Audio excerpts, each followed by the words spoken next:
हम कहते हैं कि देखो, बहू अपने सास ससुर पर दहेज का केस लगा देती है। आप जानते होंगे कितनी बहुएं हैं जो गलत केस लगा देती हैं? बोलो हाँ। कितनी लड़कियां हैं जो किसी लड़के पे झूठा ही बलात्कार का केस लगा देती हैं? ये बात सही है कि गलत है? कितने लोग हैं जो अपने अधिकार का दुरुपयोग कर देते हैं? समाज में ऐसे लोग हैं जिन्होंने गलतियां नहीं की पर झूठा आरोप लगा दिया गया और बेचारे जेल चले गए। अब बताइए कि किसी ने झूठा आरोप आप पे लगाया है तो उसकी जांच होनी चाहिए कि नहीं? बोलो। पर सरकार कहती है नहीं, जांच की जरूरत नहीं है। किसी ने बोल दिया आप गलत हैं, मतलब आप गलत हैं, बस। इसे क्या कहेंगे? इससे बड़ी मूर्खता हो सकती है? इतने अंधे तो धृतराष्ट्र भी नहीं थे, है ना? सबसे बड़े अंधे धृतराष्ट्र ही थे, पर वो भी इतने बड़े अंधे तो नहीं थे। जांच तो करा लो भाई साहब। जांच ही नहीं होगी, बोले जांच की जरूरत नहीं, अंदर चलो जेल में। अभी कुछ दिन पहले हमारे देश में एक आदमी को जेल में डाल दिया, 40 साल जेल में रहा। 40 साल के बाद उसे न्याय दिया सुप्रीम कोर्ट ने कि यह व्यक्ति निर्दोष है। 40 साल बाद न्याय क्या मिला? निर्दोष है। और आरोप क्या था? 100 रुपए की धोखाधड़ी। कितने रुपए की? 100 रुपए की। वो राज परिवहन बस नहीं चलती थी सरकारी, पहले सरकारी बस, उस सरकारी बस का कंडक्टर था। 100 रुपए का उस पर घूस लेने का या टिकट ना काटकर चढ़ा लेने का यात्री को आरोप था। उस 100 रुपए के केस में 40 साल लग गए न्याय देने में। और न्याय जब मिला तो क्या मिला कि ये आदमी निर्दोष था। इसने कोई ऐसी बात कही नहीं, किसी ने झूठा ही आरोप लगा दिया। तो किसी के झूठा कहने से सरकार ने जांच नहीं की कि वो सही बोल रहा कि गलत। वो जेल में 40 साल। अब बताइए, ये न्याय है? ये है नेताओं का न्याय?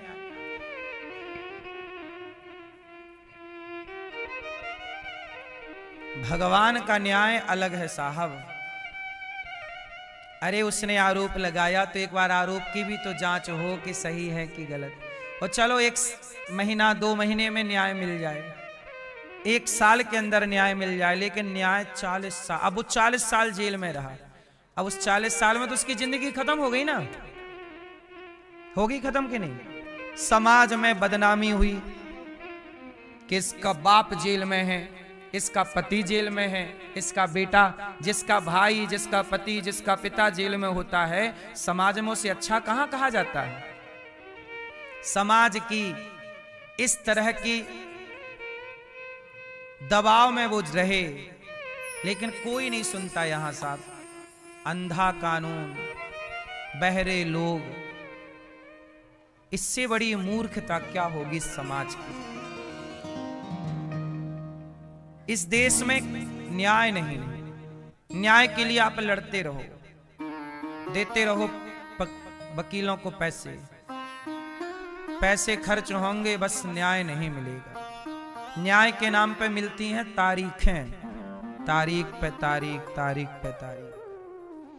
तारीख क्यों मिलती है हमारे यहाँ? क्योंकि तारीखों पे हमारे यहाँ ना एडवोकेटों की फीस चलती है।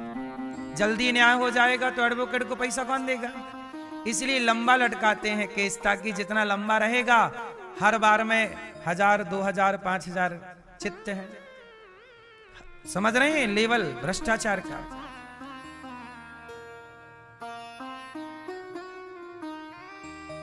सरकारें गूंगी, सबको पता है सब कुछ, पर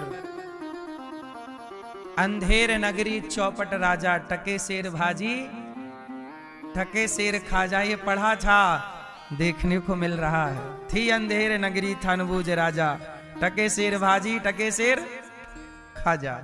अंधेर नगरी और चौपट चौपट राजा, ऐसा है न्याय इस देश का। क्या कहें किससे कहें, उम्मीदें भी तो अब नहीं है अब किसी से।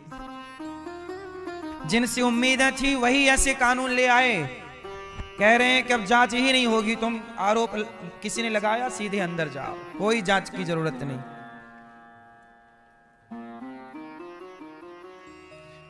तो कुंती बुआ ने भगवान से हाथ जोड़ करके कहा, कृष्णाय वासुदेवाय देवकी नंदनाय चा नंद गोप कुमाराय गोविंदाय नमो नमः।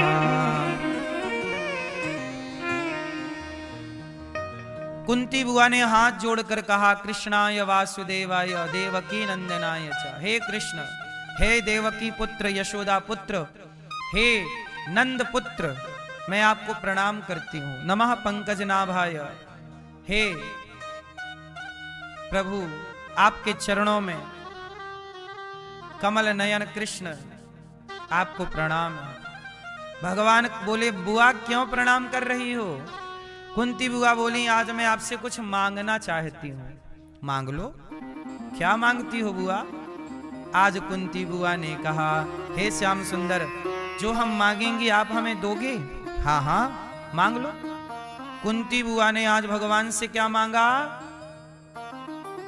विपदा संतु नः शश्वत तत्र तत्र जगत गुरु। हे प्रभु, हमें विपत्ति दे दीजिए। हमें क्या दे दीजिए? जोर से, विपत्ति।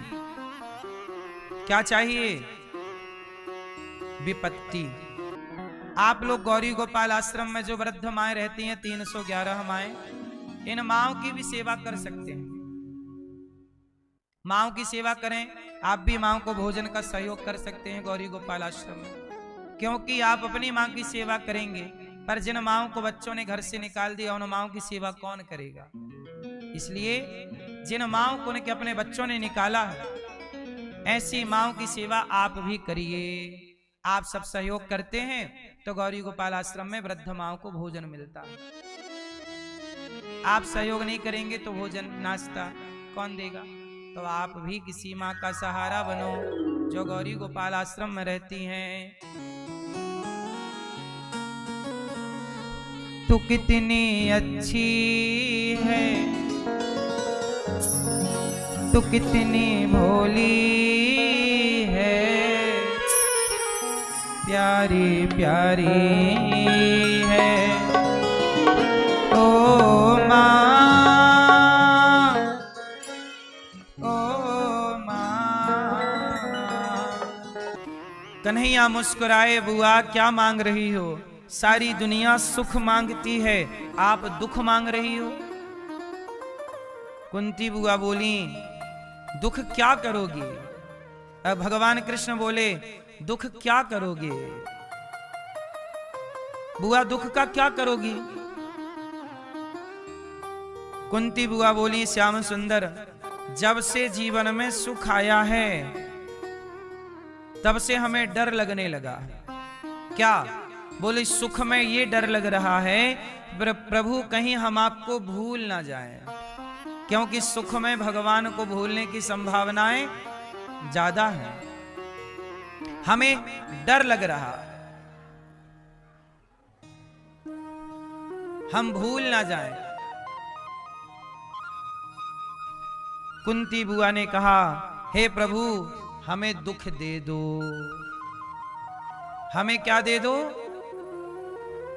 भगवान बोले, बुआ दुख भी कोई मांगने की चीज है? आज तक किसी ने दुख नहीं मांगा। कुंती बुआ बोली, प्रभु जब से हमारा बेटा राजा बना है, हमें तो डर सता रहा है। हमें प्रभु ऐसा दुख दे दो जिस दुख में प्रभु केवल आपकी याद बनी रहे, आपको भूलू ना। हे नाथ, मैं आपको कभी भूलू नहीं। भगवान को मैं भूल जाऊं तो ऐसे सुख का क्या करूंगा?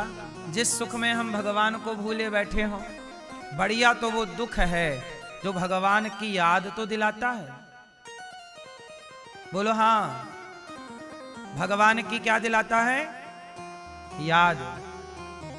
दुखों से अगर चोट खाई ना होती तो कन्हैया तेरी याद हमें आई ना होती। दुख बहुत अच्छी चीज, दुख अच्छे हैं कि बुरे हैं, मैं ये नहीं कहता कि दुख अच्छा है कि बुरा है।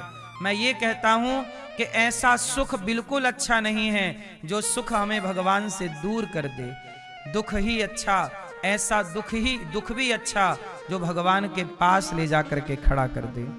कुंती बुआ बोली, जब जब जीवन में दुख आया तो आपकी याद ज्यादा आई। अब सुख आ गया तो डर रही हूं कि कहीं मैं आपको भूल ना जाऊं। दुख आया, अच्छा एक बात समझो, हमारे देश के साधु संत सब छोड़ के फटे चीथड़े कपड़े पहन के काहे घूमते रहते हैं? ऐसा है कि संत लोग भ्रमण करते रहते हैं, कभी इस पेड़ के नीचे बैठे हैं, कभी उस पेड़ के नीचे। क्यों? हम अच्छे महंगे गद्दों में, अच्छे कमरों में सोएंगे तो खा पी के सो जाएंगे, लेकिन जो फुटपाथ पर है, जो दुख उठा रहा है, वो ज्यादा भगवान को याद कर रहा है। आप ही बताओ, सुखी व्यक्ति भगवान को ज्यादा याद कर रहा है कि दुखी व्यक्ति? बोलो। मंदिरों में, तीर्थों में सुखी व्यक्ति कम होते हैं, मंदिरों में, तीर्थों में दुखी व्यक्ति ज्यादा होते हैं। बोलो हाँ। सुखी व्यक्ति भगवान को तब तक याद नहीं करता जब तक उसके जीवन में दुख ना आ जाए। इसलिए तो कबीरदास जी ने कहा, दुख में सुमिरन सब करें, सुख में करें ना। और जो सुख में सुमिरन करें, जो सुख में भगवान को याद करेंगे, उनके जीवन में दुख आएगा ही नहीं। दुख आता ही इसलिए है कि हम सुख में भगवान को भूल जाते हैं।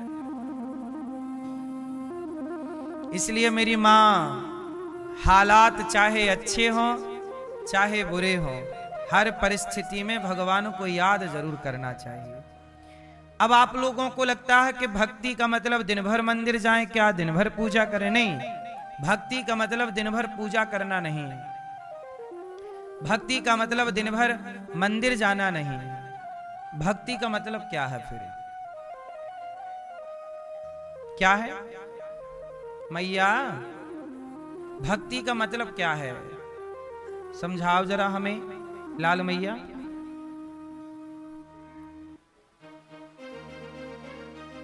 मैया, चश्मा वाली मैया पीछे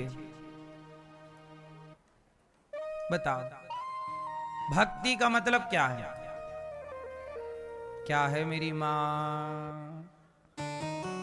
क्या है? सुनो, भक्ति का मतलब है कि हम मंदिर ही जाएं तो भक्ति कहलाएगी ना। आपको समय मिले तो मंदिर जाया करो, समय ना मिले तो मंदिर जाने की जरूरत नहीं। समय मिले तो पूजा कर लो, भगवान को स्नान करा दो, प्रणाम कर लो। समय नहीं मिला तो कोई बात नहीं, दूर से हाथ ही जोड़ लो। लेकिन भक्ति क्या है फिर? तो सुनो, भक्ति क्या है? भक्ति का अर्थ है कि ईमानदारी से अपने कार्य को करना। जैसे आप किसान हैं, ईमानदारी से आप किसानी कीजिए, ईमानदारी से अपना कार्य करिए और काम करते हुए भगवान को याद करते रहिए। काम छोड़ के माला जपने की जरूरत नहीं है, काम करते हुए नाम जपो। ठीक है, ये भक्ति है। भक्ति क्या है? अब पत्नी कर रही है भक्ति, वो पति बुला रहा है, सुनो जरा यहां आओ। है, जब बैठे रहो बुढ़े कहीं के, मैं माला जप रही हूं। अब पत्नी जप रही है माला, राम राम राम, पति बुला रहा, यहां आओ। अब पत्नी बोली मैं माला जप रही हूं। अब पत्नी को लग रहा कि मैं भक्ति कर रही हूं। भक्ति नहीं कर रही हो, काम चोरी कर रही हो। ये काम चोरी है। अब पति लोग, बाप बुला रहा है पुरुष को, पति को, ए भैया बेटा, माँ बुला रही है बेटा दवाई नहीं है, ये दवाई लेते आना है। माँ इतनी महंगी दवाई, माँ भूखी मर रही है, माँ प्यासी मर रही है, बेटा को टाइम नहीं है देखने के लिए। दिन भर दुकान, दिन भर काम, दिन भर पैसा। ये भी आपकी काम चोरी है। कर्तव्य से भाग रहे हो। अब आप कितने भी तीर्थ कर लो। इसलिए हम कहते हैं मंदिर मत जाओ, तीर्थ भी मत जाओ, जरूरी नहीं है, समय होए तो जाओ। लेकिन तुम्हें जो जिम्मेदारी विधाता ने दे रखी है, अपने कर्तव्यों को ईमानदारी से तो कर लो। आप डॉक्टर हैं, ईमानदारी से मरीजों की सेवा करो, यही आपकी भक्ति है। उसको बचाने का प्रयास करो। अब आजकल हमारे देश में डॉक्टर क्या करते हैं, तुम्हारा मरीज जिंदा रहे या मर जाए पहले पैसा जमा करो 2 लाख रुपया, तब हम हाथ रखेंगे। क्यों ऐसी है ना? अमेरिका में कोई भी व्यक्ति बीमार हो तो पहले उसका इलाज किया जाता है, और हमारे देश में कोई व्यक्ति बीमार हो तो पहले पैसे गिने जाते हैं। पैसे लाओ फिर हाथ लगाएंगे। क्यों जी, ये बात सही है कि गलत है? बिना पैसे जमा कराए हमारे देश के हॉस्पिटलों में इलाज भी चालू नहीं होता, चाहे मरीज इलाज के अभाव में मर जाए। ये बात सही है कि गलत है? लेकिन अमेरिका में ऐसा नहीं है। अमेरिका में कोई भी यदि सड़क में मिल गया या कहीं भी, तुरंत उसे हॉस्पिटल और उचित इलाज, और इलाज होने के बाद उससे पैसे लिए जाएंगे। और पैसे नहीं है, माना कि किसी के इलाज में 10 लाख लग गए और पता चला ये तो बहुत गरीब आदमी है, तो फिर उसका इलाज फ्री होगा। यदि वो देने योग्य है तो लिया जाएगा, और देने योग्य नहीं है तो। लेकिन हमारे यहां यदि आप गरीब हैं तो आप अपना इलाज नहीं करा सकते, आपको फिर मरना ही होगा। क्यों जी, हमारे देश का है हिसाब किताब के नहीं? बोलो हाँ, ये हमारे देश की व्यवस्था है। अब ट्रंप आंखें काहे दिखाता रहता है, अमेरिका का राष्ट्रपति? क्योंकि उनके देश में जो व्यवस्थाएं हैं, वो व्यवस्थाएं यहां होने में अभी 200 साल लगेगा। बोलो हाँ। हम भारत के लोग अमेरिका से सैकड़ों साल पीछे हैं। अब पीछे किसमें है? अब देख लो पीछे कहां है। हमारे यहां कोई बीमार पड़ जाए तो पहले हॉस्पिटलों में पैसा मांगते हैं, वहां कोई बीमार पड़ जाए तो पहले इलाज करते हैं। अब देखो पीछे है कि नहीं हमारा देश? केवल व्यवस्थाओं में नहीं, विचारों में भी पीछे है। बोलो हाँ या ना? आप अच्छे से हाँ भी तो नहीं बोलते।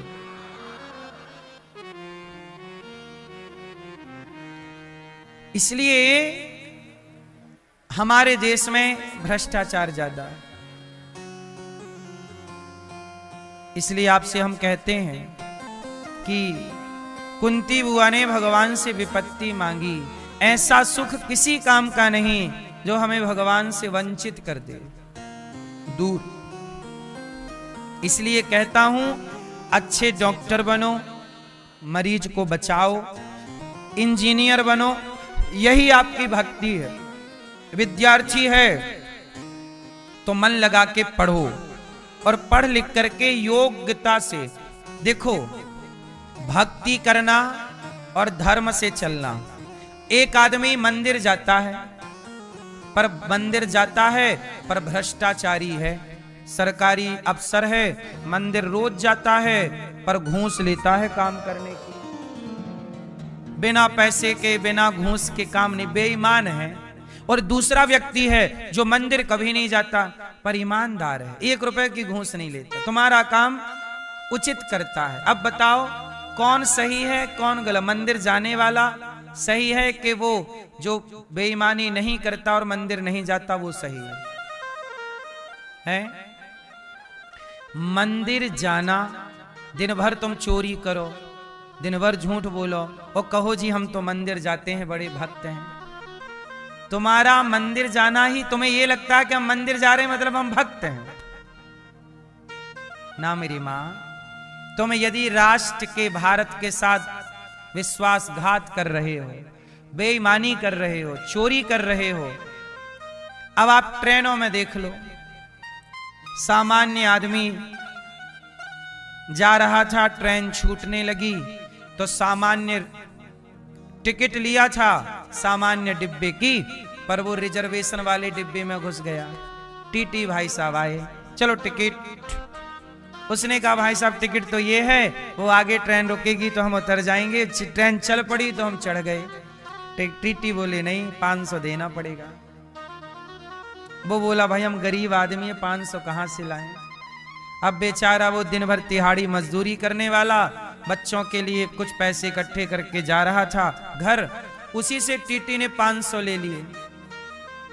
अब ये टीटी उससे 500 ले लिए और अब जाके मंदिर में आंख बंद करके बैठे हैं, श्री कृष्ण गोविंद हरे मुरारी हे नाथ नारायण वासुदेव। तुम किसी बेवजह व्यक्ति को सता रहे हो और मंदिर जा रहे हो बाद में, तो बताओ सताने का जो पाप लगा, उसकी जो अंतरात्मा तुमने दुखाई, क्या मंदिर जाने से वो पाप धुल गए? उत्तर दो।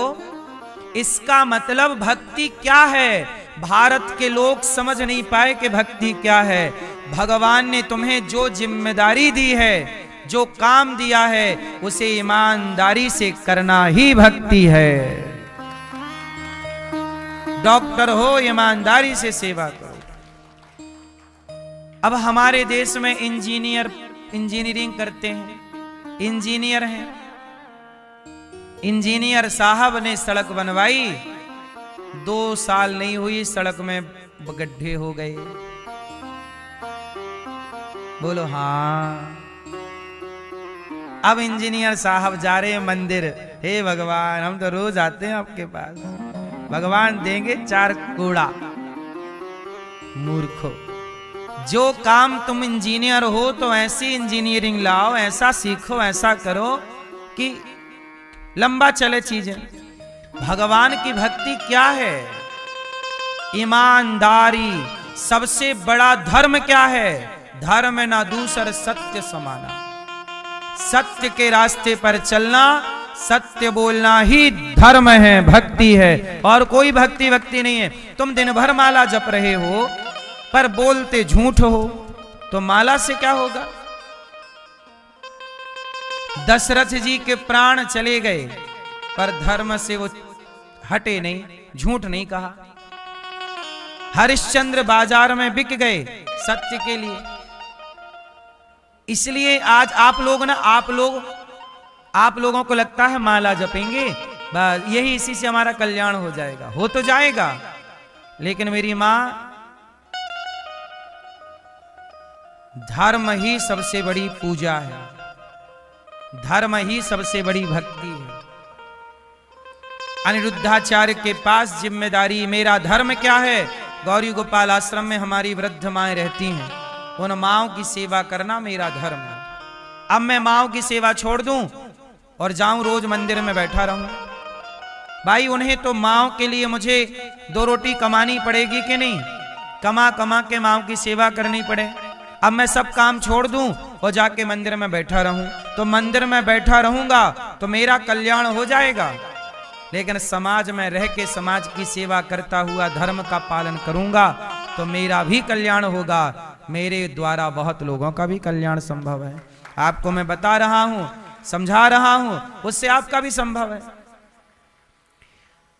केवट जो होता है केवल खुद पार नहीं लगता, केवट सैकड़ों लोगों को पार लगाता है। पार लग जाना बड़ी बात नहीं है मेरी मां, पार लगा देना बड़ी बात है। बोलो हां कि ना? ईमानदारी से अपना काम कीजिए। आप पार लग जाएंगे, बड़ी बात नहीं है, पार लगाइए। बात समझ में आई? अब आज ही देख लो, हमारे देश में एक प्लेन छोटा सा आज फिर क्रैश हो गया। महाराष्ट्र के एक व्यक्ति हैं, बड़े नेता थे, डिप्टी सीएम भी रहे हैं, उनकी आज मृत्यु हो गई। जानते हो क्यों? उन्होंने एक छोटा सा एरोप्लेन, जेट जिसे कहते हैं, छोटा सा एरोप्लेन था, उसमें बैठे।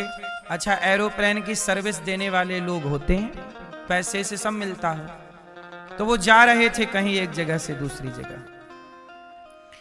अब देखो ईमानदारी क्या है कि वो चले अपने विमान पर बैठ के, लेकिन सवेरे सवेरे कोहरा था, तो वो उतरने के पहले, रनवे पे उतरने के पहले कहीं और जमीन पर छू गया, तो आग लग गई। 5 लोग थे, सारे लोग समाप्त हो गए। ये हादसे क्यों हुए? एक आदमी के हाथ में बाकी लोगों की जिंदगी थी कि नहीं? एक ड्राइवर के हाथ में, एक पायलट के हाथ में सबकी जिंदगी होती है कि नहीं? इसका मतलब आप यदि पायलट हैं तो ईमानदारी से अपना काम कीजिए। अब आप पायलट हैं, आपको प्लेन उतारना है, लेकिन आप प्लेन ना उतार के आप कुछ और करने लग जाएं। जो काम है आपका वो करिए, वही आपकी भक्ति है। हमारी सेना है, बॉर्डर पे खड़ी है, सेना का काम है आतंकवादी ना घुसे, कोई गतिविधि ना हो। अब वो सारे सैनिक छोड़ें सब और मंदिर में जाके बैठ जाएं, व्यवस्था भंग हो जाएगी।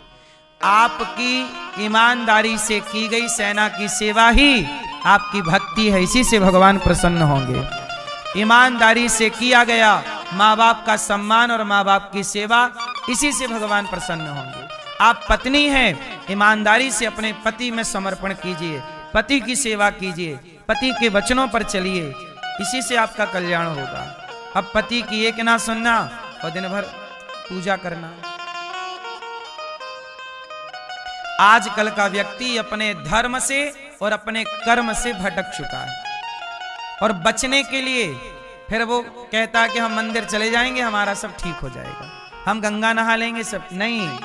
अवश्यमेव भोक्तव्यम। सब ठीक हो जाता तो दशरथ जी को काहे भोगना पड़ा? वो तो भगवान के बाप हैं। तुम्हारा नाम जपे से सब ठीक हो जाएगा, तो दशरथ जी तो उन्हीं के बाप हैं जिनका तुम नाम जप रहे हो। बोलो हाँ।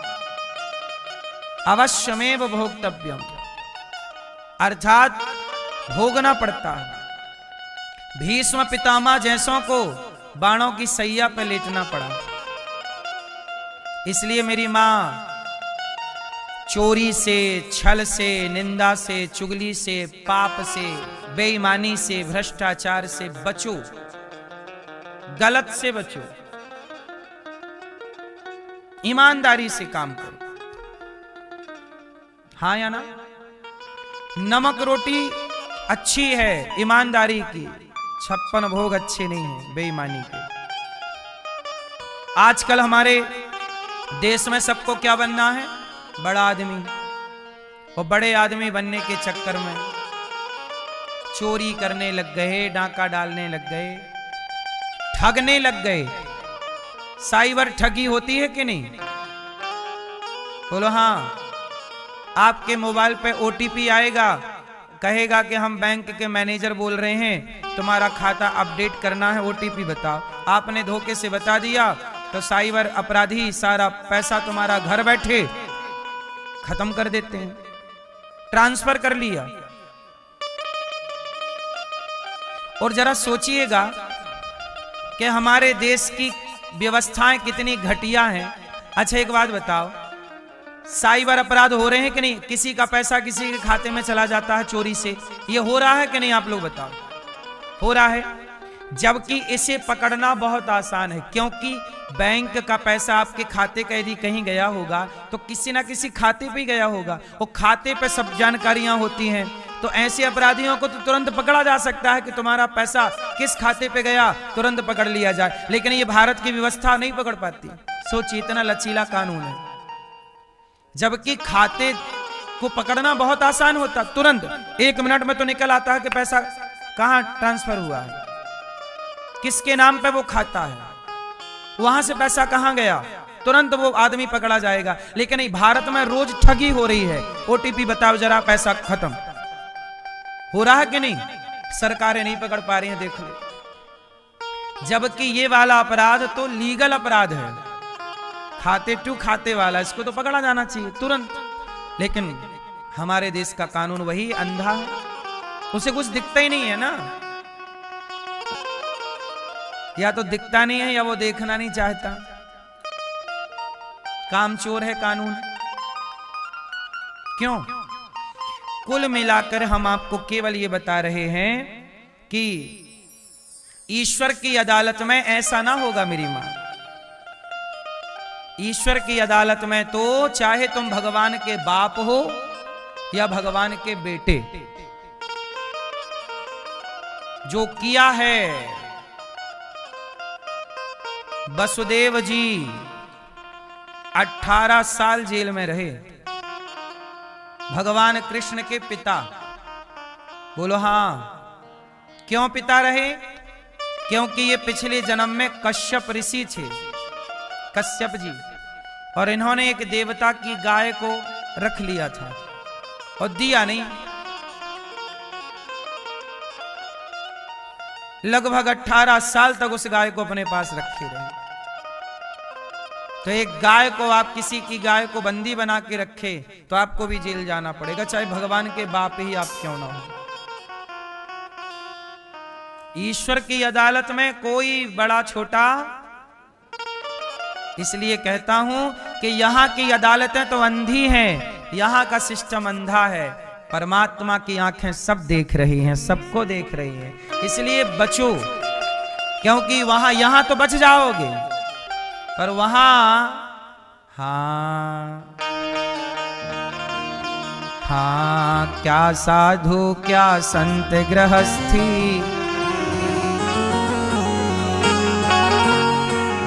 हाँ, क्या साधु क्या संत गृहस्थी, क्या राजा क्या रानी, क्या साधु क्या संत गृहस्थी, क्या राजा क्या रानी।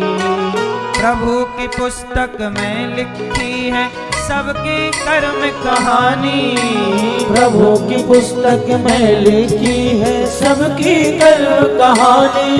वही सबके हिसाब लगाता, सही हिसाब लगाता, मेरे मालिक की दुकान में सब लोगों का खाता, मेरे मालिक की दुकान में सब लोगों का खाता। जय हो।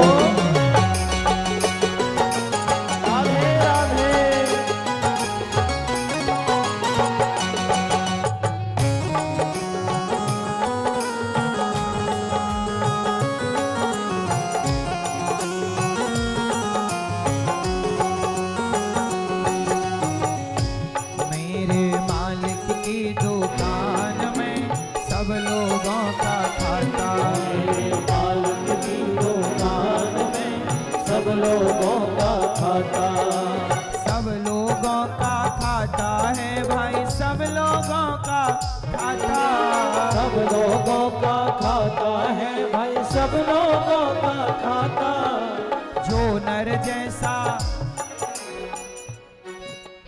जो नर जैसा कर्म करेगा वैसा ही फल पाता, जो नर जैसा कर्म करेगा वैसा ही फल पाता। मेरे मालिक की दुकान में सब लोगों का खाता, मेरे मालिक की दुकान में सब लोगों का खाता।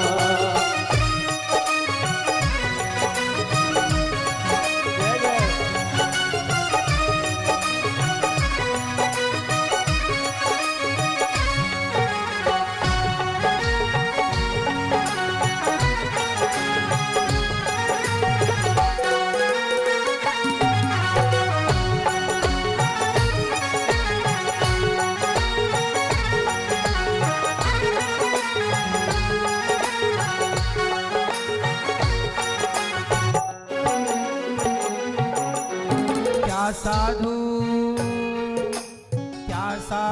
क्या संत गृहस्थी, क्या राजा क्या रानी। क्या साधु क्या संत गृहस्थी, क्या राजा क्या रानी। ईश्वर की अदालत में कोई छोटा बड़ा, क्या साधु क्या संत गृहस्थी, क्या राजा क्या रानी। क्या साधु क्या संत गृहस्थी, क्या राजा क्या रानी। प्रभु की पुस्तक में लिखी है, प्रभु की पुस्तक में लिखी है सबकी कर्म कहानी। प्रभु की पुस्तक में लिखी है सबकी कर्म कहानी। वही तो सबके जमा और खर्च का सही हिसाब लगाता। मेरे मालिक की दुकान में सब लोगों का खाता। मेरे मालिक की दुकान का सब लोगों का खाता। मेरे मालिक की दुकान में सब लोगों का खाता।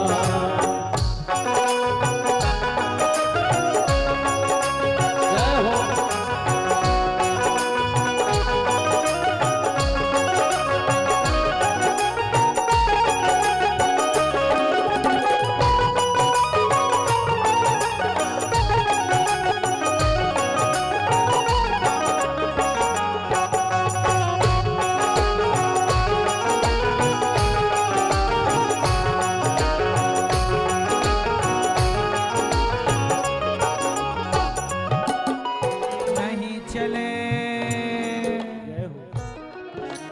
नहीं चले उसके घर रिश्वत, नहीं चले चालाकी। नहीं चले उसके घर रिश्वत, नहीं चले चालाकी। नहीं चले उसके घर रिश्वत, नहीं चले चालाकी। नहीं चले उसके घर रिश्वत, नहीं चले चालाकी। उसके अपने लेन देन की,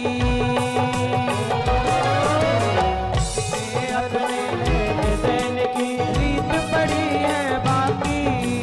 उसके अपने लेन देन की रीत बड़ी है बाकी। पुण्य का बेड़ा पार करें, पाप की नाव डुबाता। मेरे मालिक की दुकान में सब लोगों का खाता। मेरे मालिक की दुकान में सब लोगों का खाता। मेरे मालिक की दुकान में सब लोगों का खाता।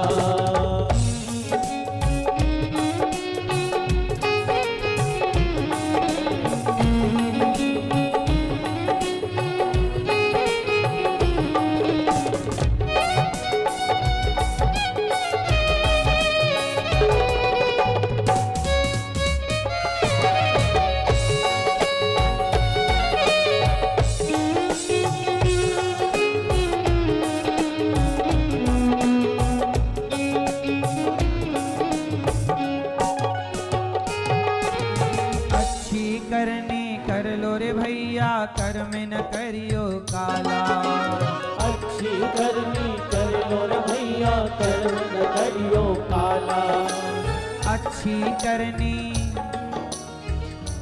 ए मैया, अच्छी करनी कर लो रे मैया, कर्म न करियो काला।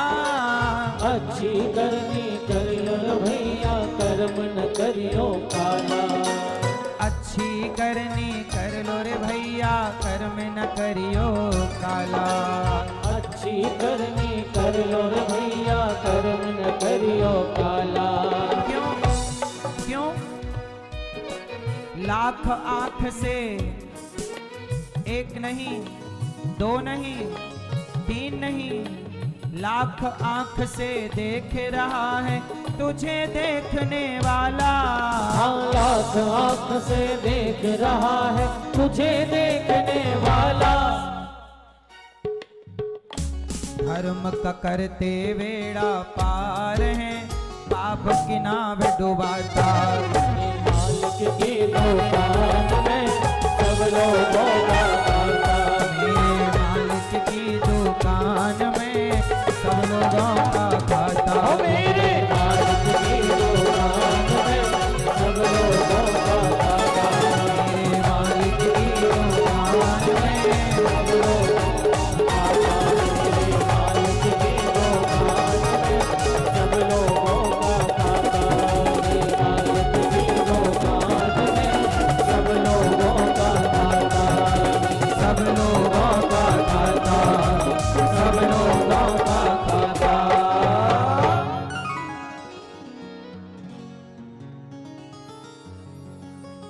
बड़े बड़े कानून प्रभु के, बड़ी बड़ी मर्यादा। बड़े बड़े कानून प्रभु के, बड़ी बड़ी मर्यादा। किसी को कौड़ी कम नहीं देता, किसी को दमड़ी ज्यादा।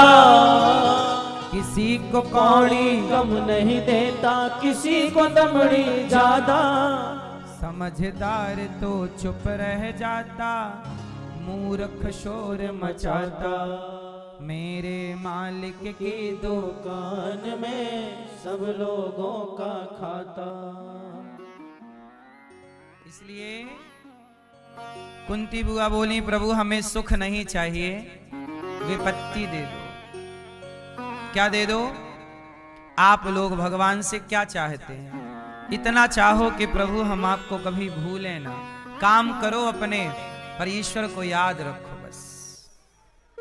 आदत बुरी सुधार लो, हो गया भजन। मन की तरंग मार लो, बस हो गया भजन। भीष्म पितामह ने बुआ को अपने आप को दे डाला। अच्छा, भगवान से बुआ ने क्या मांगा? हमें दुख दे दो। और भगवान किसी को दुख नहीं देते। अच्छा ये बताओ, आपके जीवन में जो दुख आते हैं, वो दुख आपको कौन देता है? भगवान देते हैं? देवता देते हैं? आपके रिश्तेदार देते हैं? या आपके अपने कर्म देते हैं? जोर से, कौन देता है? कौन? आपके अपने कर्म, आपके अपने कर्म। इसलिए कहता हूं, किसी को दोष ना दीजिए। आपके अपने कर्मों का फल आपको मिलता है। और आपको लगता है कि हमें भगवान दुख दे रहे हैं। भीष्म पितामह बाणों की सैया पर हैं। आज भगवान दर्शन करने गए और भीष्म पितामह भगवान के चरणों में अपनी बुद्धि समर्पित कर रहे हैं। और इसके बाद उनकी परम गति हुई। भगवान द्वारिका गए, राजा परीक्षित जी का जन्म हुआ, भगवान दर्शन करने आए। अब भगवान अपनी 125 वर्ष की लीला पूरी करते हैं। भगवान कृष्ण इस धरती पर कितने वर्षों की लीला करने आए? 125 वर्ष जब भगवान के हुए, तो भगवान अपनी लीला पूरी करके अपने धाम गोलोक धाम चले गए। और भगवान के जाते ही पांचों पांडव भी स्वर्गारोहण के लिए निकल पड़े। कुंती बुआ ने अपने शरीर को पूरा किया भगवान की याद में, और पांचों पांडव स्वर्गारोहण के लिए निकल गए।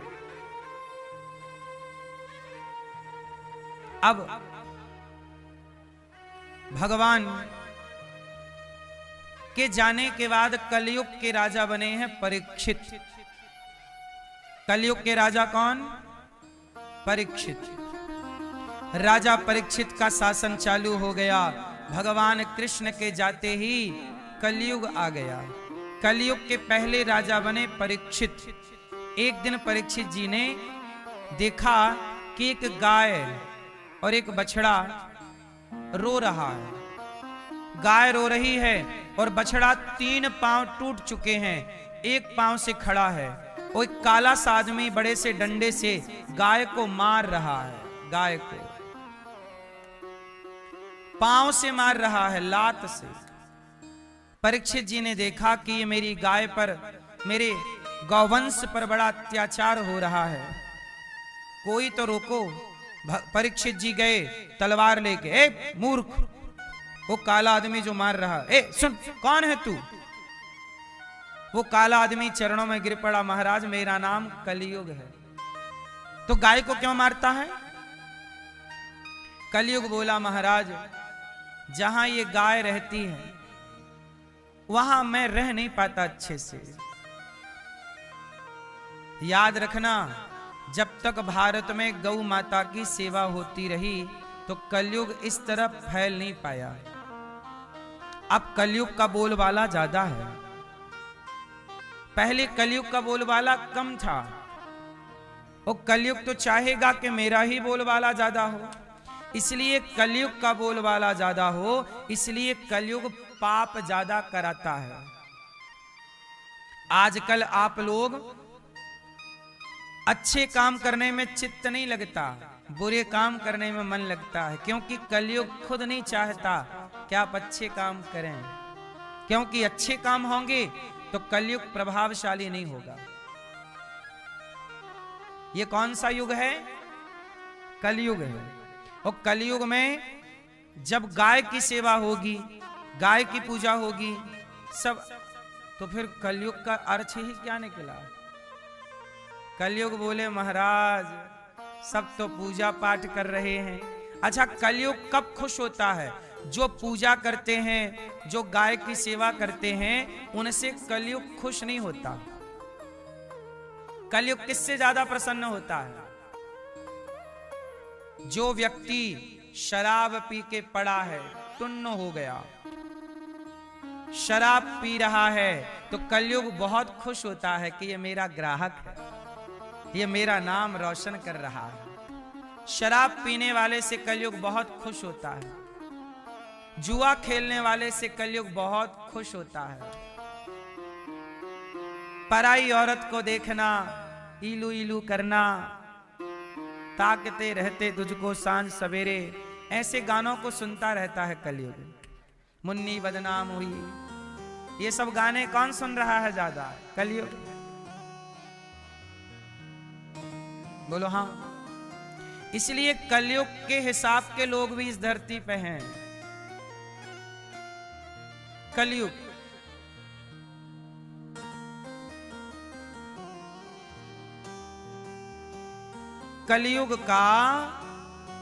कलयुग किन से ज्यादा खुश है? जो जुआ खेल रहे हैं, शराब पी रहे हैं, पराई औरत के चक्कर में, पराई पुरुष के चक्कर में जो बेईमानी से पैसा कमा रहे हैं। कलयुग का वास पैसे में भी है ना। मेहनत का पैसा होगा तो कृष्ण का वास, और बेईमानी का पैसा होगा कलयुग का वास। और जहां हत्या होती है, बकरा काटना, मुर्गा काटना, मछली मारना, जीव हत्या, वहां भी कलयुग का वास ज्यादा है। तो कलयुग, इसलिए कलयुग में कलयुग का प्रभाव ज्यादा है। सतयुग, त्रेता, द्वापर में और कलयुग में अंतर क्या है? सतयुग में धर्म ज्यादा था, धर्म से चलना। पहले के जमाने में कोई अपने घर में ताला नहीं लगाता था। क्यों? क्योंकि सबके भीतर धर्म था। सबको ये पता था कि चोरी करना पाप है, हमें क्या जरूरत है। पहले चोरी होती ही नहीं थी, क्योंकि पहले क्या था? सबके भीतर, जोर से, धर्म था। धर्म एक ईश्वर की व्यवस्था है। धर्म होगा तो चोरी नहीं होगी, और चोरी नहीं होगी तो कलयुग नहीं होगा। बोलो हाँ। तो गाय को काला व्यक्ति मार रहा था, गाय को मार रहा लातों से। इसलिए आपने देखा होगा कि आज कलयुग में गौ हत्या होती है। सरकार लाइसेंस दे रही है बूचड़ खाने खोलने के। आप लोगों को भी बूचड़ खाना वगैरह खोलना हो तो सरकार से मिलो, सरकार बढ़िया गाय काटने का लाइसेंस देती है ना। लाइसेंस लो और लीगल तरीके से काटो। गौरी गोपाल में आपने देखा होगा सवेरे से हजारों साधु संत आते हैं, उन्हें प्रेम से भोजन दिया जाता है। दिया जाता है कि नहीं? प्रेम से संतों को भोजन, दाल चावल सब्जी रोटी खीर पूड़ी, उनको आदर सम्मान प्रेम से दिया जाता है। आपको भी प्रेम से ये दास कथा सुनाता है। ये हजारों संत देखो लाइन में खड़े हैं। ये गौरी गोपाल में नित्य भोजन बंटता है, प्रेम से दिया जाता है, इसलिए तो आते हैं। और मुझे विश्वास है कि इन संतों के रूप में ये संत नहीं भगवान ही आते हैं यहाँ की सेवा को ग्रहण करने के लिए। इसलिए मेरी माँ, आप भी प्रेम से संतों को भोजन बंटवाओ। जो इन संतों को प्रेम से भोजन कराएगा उसी का तो प्रेम भगवान से होगा, वरना प्रेम कैसे होगा। इसलिए आप भी एक दिन की सेवा, भोजन की सेवा प्रेम से बंटवाओ कि आज हम अपनी ओर से बंटवाएंगे, संतों को भोजन कराएंगे। यहां अखंड रसोई चलती है, 25 से 30 हजार लोग पर डे भोजन करते हैं। आप भी एक दिन की सेवा प्रेम से बंटवाओ। आज भैया हम बंटवाएंगे, आज हमारी ओर से। आज पूर्णिमा भी है और प्रतिपदा भी है ना, उदया तिथि, और आज से कार्तिक माह भी स्टार्ट हो गया और कुछ लोग शरद पूर्णिमा आज भी मना रहे हैं। तो 2 पूर्णिमा थी, कल भी पूर्णिमा थी और आज भी पूर्णिमा कुछ लोग मना रहे हैं। तो देखो आज पूर्णिमा यदि मान लो तो मान लो, तो इस पूर्णिमा में या कार्तिक का पहला दिन मानो तो भी कुछ भी मानो, दोनों ही तिथि अच्छी है। आप जरूर यह विचार करिए कि आप प्रेम से भगवान को कैसे रिझा सकते हैं। अच्छा ये बताओ, भगवान खाते कैसे हैं? क्या भगवान को भोग लगाया जाएगा तो ही खाएंगे? किसी भूखे को खिलाया जाएगा तो क्या नहीं खाएंगे? अरे जब किसी भक्त को भोजन कराया जाता है तो उस भक्त के भीतर बैठे भगवान ही तृप्त होते हैं। इसलिए गौरी गोपाल आश्रम में जो लंगर चलता है, भंडारा भोजन, हजारों भक्तों को भोजन पर डे अभी भी चल रहा है, आप जाके चेक कर लीजिए। सबको रोटी दाल चावल सब्जी मिल रही है। आप भी एक दिन की सेवा कराओ कि आज की सेवा हम करेंगे, आज की सेवा से हम जुड़ेंगे, एक दिन की रसोई हम बंटवाएंगे। गौरी गोपाल गुरुकुल में बच्चों का भोजन आप करा सकते हैं, बच्चों की सेवा आप ले सकते हैं।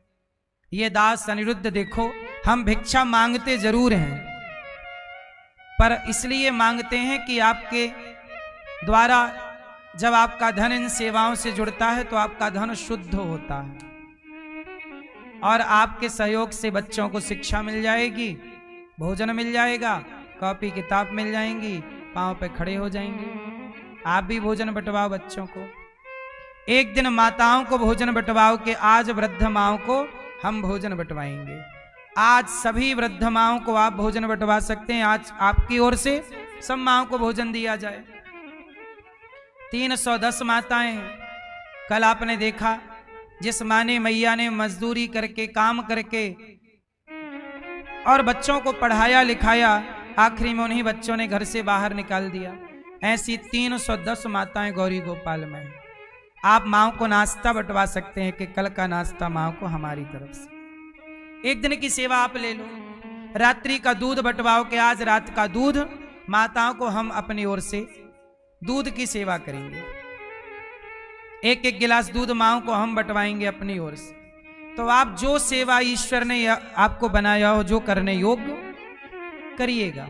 गौरी गोपाल विद्यालय बनाना है, आप उसमें सहयोगी बन सकते हैं। स्कूल के विद्यालय के निर्माण कार्य में खर्चा लगता है। 5 से 7 हजार बच्चों को पढ़ाने का, योग्य बनाने का मेरा मन है। अब ये मन तो मेरा है, आगे पूरा करें ना करें ईश्वर। क्यों भैया? मैया, विद्यालय बनाने का जो मेरा संकल्प है वो सही है कि गलत है? तो आप लोग उसमें सहभागी बनिएगा। बच्चों की क्लासरूम में एक क्लासरूम आप अपनी ओर से बनवा के विद्यालय के निर्माण में सहयोग कर सकते हैं। जब तक देखो मैं बोल चुका ना कि मेरी 35 साल की उम्र हो चुकी, मेरा पूरा लक्ष्य पूरा हो गया जिसके लिए धरती पे आया। अब जो उम्र बची है तो बस इस उम्र में और अच्छे अच्छे काम जितने हो सकते हैं कर लेते हैं, क्योंकि एक दिन मरना तो पड़ेगा। तो मरने से पहले आओ, किसी के काम आते हैं, समाज की, राष्ट्र की सेवा। और सबसे बड़ी सेवा है बच्चों को पढ़ा लिखा के योग्य बनाना, विद्या का दान सबसे बड़ा दान। तो एक स्कूल का निर्माण करना है मुझे, CBSE बोर्ड का।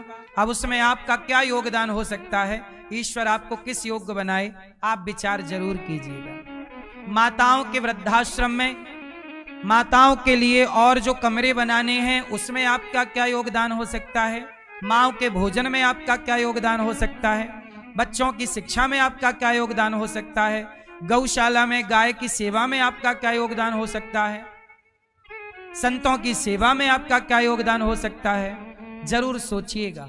और गौरी गोपाल के बारे में जो सुना था टीवी पर, वो सही पाया कि गलत, बोलो। पहले देखिएगा अपनी आंखों से। कितने लोगों ने देखा यहाँ की सेवाओं को? देखा आप लोगों ने? आप भी देखना। और कुछ लोगों को विश्वास नहीं होता ना, जब तक देखोगे नहीं गौरी गोपाल को तब तक आप विश्वास कर ही नहीं सकते। जो सुना है वो बहुत कम सुना है, जो यहां देखोगे वो सुने से 1000 गुना ज्यादा देखोगे। ये बात सही है कि गलत है? सुनाया कितना जा सकता है? सुनने में हर बात, देखो सुनाने में 300 माताएं रहती हैं, ये सुना दिया। लेकिन वो 300 माताओं के प्रत्येक कमरे में जा जा के देखोगे तब आप देख पाओगे कि आप अपनी माँ की सेवा कैसे करते हो, अपनी माँ के लिए कैसी व्यवस्थाएं जुटाते हो, और गौरी गोपाल में वृद्ध माओं के लिए कैसी व्यवस्था ये दास अनिरुद्ध जुटाता है। तो सुनना और देखना दोनों बातें अलग अलग, इसलिए कभी गौरी गोपाल आओ तो देखो जरूर इन सेवाओं को। और विश्वास है कि आपका बेटा गौरी गोपाल में अनिरुद्ध सेवा कर रहा है तो सेवा करो। आओ, कुछ भक्तों के नाम सुनते हैं, आप भी अपना नाम लिखाइए इन सेवाओं में, ताकि आपका भी नाम बिहारी जी सुने। क्योंकि ये नाम जो यहाँ से पुकारे जाते हैं, ये नाम केवल आप ही नहीं सुनते, ईश्वर अपनी डायरी में भी लिखते होंगे कि बेसहारा माँ का सहारा कौन बना है, बच्चों की शिक्षा में किसने सहयोग किया है, संतों के भोजन, संत जो दिन रात भजन करते राधा राधा कृष्ण कृष्ण जपते हैं, उनको भोजन किसने कराया है, ये ईश्वर भी तो देखेंगे ना।